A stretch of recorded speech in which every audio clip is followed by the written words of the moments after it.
বিটিচিত খহনীয়াক লৈ প্ৰথমবাৰলৈ প্ৰতিক্ৰিয়া প্ৰকাশ কৰিছে প্ৰমোদ বড়োৱে সামাজিক মাধ্যমত ইউপিপিএলৰ মুৰব্বী প্ৰমোদ বড়োৰ এটা বিশেষ পোষ্ট অসমত বহুকেইটা কাৰণত অশান্তি বিৰাজ কৰিছে পৰিস্থিতিৰ নিয়ন্ত্ৰণত ৰাখিবলৈ সকলোৰে সহযোগিতাৰ প্ৰয়োজন এই মন্তব্য প্ৰমোদ বড়োৰ নিয়ন্ত্ৰণৰ বাহিৰলৈ যোৱাৰ আগতে নেতা অংশীদাৰে সংশোধন হওক আওপকীয়াকৈ মৃত্যুজোঁটৰ নেতাকো আহ্বান প্ৰমোদ বড়োৰ উমৈহতীয়া লক্ষ্যৰে একেলগে কাম কৰাৰ পৰামৰ্শ আগবঢ়াইছে প্ৰমোদ বড়োৱে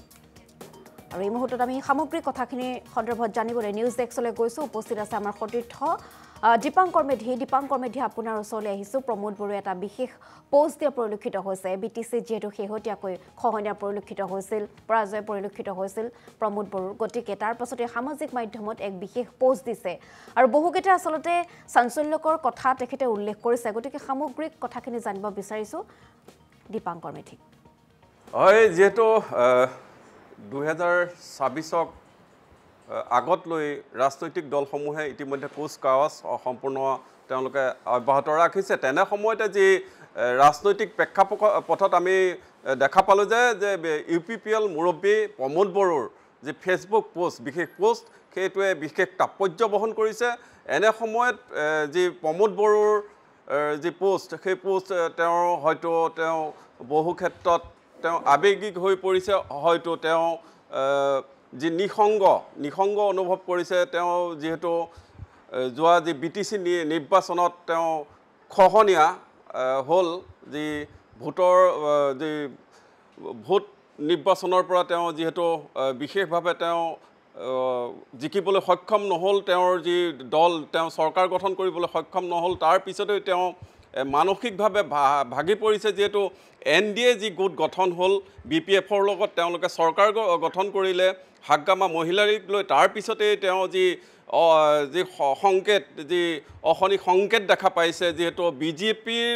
লগত থাকি তেওঁ 5 বছৰে তেওঁ চৰকাৰত আছিল আৰু তাৰ পিছতে তেওঁ সেই যি পদ এৰিবলগীয়া হ'ল যি মুৰব্বীৰ পদ বা চৰকাৰ গঠনৰ পৰা আঁতৰি আহিব লগা হ'ল তেনে ক্ষেত্ৰত যে 26ৰ ইলেকশ্যন আহি আছে বিটিচিত মুঠতে 15খন আসন আছে সেই 15খন আসনো তেওঁৰ হাতৰ পৰা ওলাই যাব বুলি সংকিত হোৱাৰ লক্ষ্যতে এই বিশেষ পোষ্টটো হয়তো হ'ব পাৰে যেহেতু বিজেপিৰ যি দলৰ সভাপতি ৰাজ্যিক সভাপতি দিলীপ শইকীয়াই ইতিমধ্যে তেওঁ মন্তব্য কৰিছে যে যি 2026ৰ নিৰ্বাচনত বিধানসভাৰ নিৰ্বাচনত অকলে প্ৰতিদ্বন্দ্বিতা আগবঢ়াব বিটিচিত এই 15খন আসন সেই 15খন আসনতে বিজেপিৰ ফালৰ পৰা প্ৰতিটো সমষ্টিতে তেওঁলোকে প্ৰতিদ্বন্দ্বিতা আগবঢ়াব যদিও BPFৰ লগত এই মুহূৰ্তত তেওঁলোকে যি চৰকাৰত আছে তথাপিও তেওঁলোকৰ যি ভাষ্য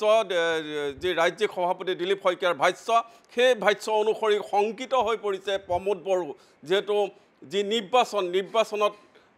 যি পৰাজয় স্বীকাৰ কৰি তেওঁ চৰকাৰ গঠনৰ পৰা আঁতৰি থাকিবলগীয়া হ'ল বিজেপিৰ লগত থাকিও যেহেতু কেন্দ্ৰত বিজেপি ৰাজ্যত বিজেপি তৎসত্ত্বেও কিন্তু তেওঁলোকে যি বিজেপিৰ লগত থাকি তেওঁলোকে চৰকাৰ গঠন কৰিব নোৱাৰিলে তেনে ক্ষেত্ৰত এনে সময়ত এই যি তেওঁৰ বিশেষ পোষ্ট সেই পোষ্টটোৱে এই কথাকেই প্ৰমাণ কৰিব পাৰি যে যিহেতু তেওঁ যি শংকিত হৈছে অহা নিৰ্বাচনত তেওঁ ধুলিচাত হৈ যাব নেকি সেই হিচাপে NDA হওক বা যি মিত্ৰজোঁট গোষ্ঠীকেই হওক তেওঁ আহ্বান জনাইছে এই বিশেষ পোষ্টটোৰ দ্বাৰা যেহেতু যদি শান্তিৰ বাতাবৰণ সৃষ্টি কৰিবলগীয়া হয় তেন্তে সকলোৱে সমিলমিলেৰে আগবাঢ়িব লাগিব হয়তো তেওঁৰ এই পোষ্টটোৰ যোগেদি তেওঁ BPFকো আহ্বান জনাইছে বা বিজেপিকো আহ্বান জনাইছে যেহেতু অহা নিৰ্বাচনত তেওঁ হয়তো মিত্ৰজোঁটত থাকি তেওঁ যাতে চৰকাৰৰ গঠনৰ অংশীদাৰ হ'ব পাৰে সেইও হ'ব পাৰে অন্যথা যি অশান্ত বিৰাজ হৈ আছে অসমৰ যি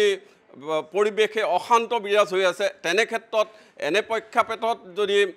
এই বিটিচিত আৰু অশান্তিৰ সৃষ্টি নহওক সেই হিচাপেও তেওঁ এই পোষ্ট আগবঢ়াব পাৰে অন্যথা আমি এটা কথাই লক্ষ্য কৰিব পাৰোঁ যে যোৱাকালি যিহেতু ময়ো জুবিন অনুৰাগী আমিও জুবিন অনুৰাগী বুলি যি বিজেপিয়ে তেওঁলোকৰ যি সমদল বাহিৰ কৰিছে তেনে প্ৰেক্ষাপটত যি বিতৰ্কৰ সূচনা হৈছে ৰাজ্যজুৰি বিতৰ্কৰ সূচনা হৈছে তাৰ পিছতেই কিন্তু প্ৰমোদ বড়োৰ এই যি পোষ্ট ফেচবুক পোষ্ট এটা বিশেষ তাৎপৰ্য বহন কৰিছে যেহেতু তেওঁ শংকিত হৈ পৰিছে যে বিজেপিৰ ছত্ৰছায়াত থাকিও তেওঁ যেহেতু বিটিচি চৰকাৰ গঠন কৰিবলৈ সক্ষম নহ'ল তেনে প্ৰেক্ষাপটত যদি 2026 নিৰ্বাচনৰ পিছত তেওঁ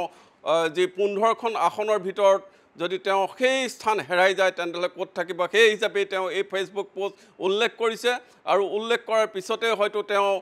বিচাৰিছে যাতে BPF-ও তেওঁক সহায় বিচাৰক বা BPF-ৰ লগত থাকি তেওঁ কাম কৰক বা NDA লগত থাকি কাম কৰাৰ যি মানসিকতা সেই মানসিকতা এই পোষ্টটোৰ দ্বাৰা বহন কৰি আহিছে বুলি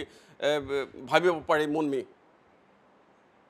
কৰিছো সবিশেষ কথাখিনি জনাৰ বাবে পুনৰবাৰ দৰ্শকসকলক জনাব বিচাৰিম সামাজিক মাধ্যমত এটা বিশেষ পোষ্ট দিছে প্ৰমোদ বৰুৱে যে অসমত বহুকেইটা কাৰণত অশান্তি বিৰাজ কৰিছে পৰিস্থিতিৰ নিয়ন্ত্ৰণত ৰাখিবলৈ সকলোৰে পৰা সহযোগিতাৰ প্ৰয়োজন বা সকলোৰে পৰা এক প্ৰকাৰ ক'বলৈ গ'লে প্ৰত্যক্ষভাৱে সহযোগিতা বিচাৰিছে প্ৰমোদ বৰুৱে নিয়ন্ত্ৰণৰ বাহিৰলৈ যোৱাৰ আগতে নেতা অংশীদাৰে সংশোধন হওক আওপকীয়াকৈ মৃত্যুজোঁটৰ নেতাকো আহ্বান জনাইছে প্ৰমোদ বৰুৱে উমৈহতীয়া লক্ষ্যৰে একেলগে কাম কৰাৰ পৰামৰ্শ আগবঢ়াইছে প্ৰমোদ বৰুৱে